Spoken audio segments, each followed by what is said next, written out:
guys. Tapos ito, may mga pa-previous sila. Grabe, mura lang.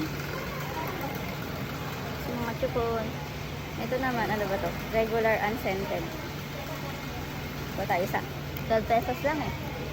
Dating 41 pesos. Kailan ba ang expiration nito? 2025 pa. So, pwede pa. Ito, 2026. Ayan. So, ang bilis lang namin. Pagpasok nyo dito, ayan. Pasok nyo sa pinto. Ito na agad. So, petroleum jelly is 12. Tapos yung mga anti-colic silicone, 31 pesos lang, oh. Small, 2 pieces na. Ganon din sa large.